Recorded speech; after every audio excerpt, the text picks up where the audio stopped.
اتفرجوا كده على اللاعب ده، هتلاقوه ان هو عنده بطء في الحركه، ما عندوش فوت وورك، استلامته للكره غلط، هتلاقي التمريره بتاعته مش احسن حاجه. ده كان شغلي معاه قبل التطوير. انا عايزكم بقى تتفرجوا بعد ما طورته بقى شكله عامل ازاي. ايوه زي ما قلت لك فرقع. الله اكبر عليك. الله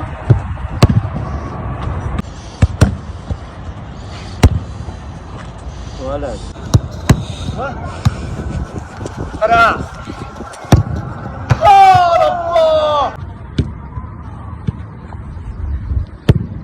ما شاء الله قط فرقع جامد ما شاء الله. قعدت فرقع.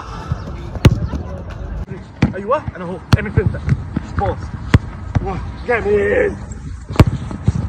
الولد ده برضو كان جاي لي دقة التصويب عنده زيرو زي ما انتم شايفين كده، ما بيعرفش يوجه التصويبة بشكل صحيح، ولكن طبعا انا وقفت له وعلمته ازاي يشوب بوش رجله الامامي، وفي كل مكان في الملعب له تكنيك تصويب مختلف، وانا هنا كنت بشرح له ازاي يصوب وجسمه مش معدول، وهنا برضو ازاي اعلمه ان هو يشوط الكرة بوجه القدم، وهنا بقول له حرك ايديك عشان وضع التشريح للتصويب يكون سليم. شوفوا بقى بعد ما طورته في التصويب.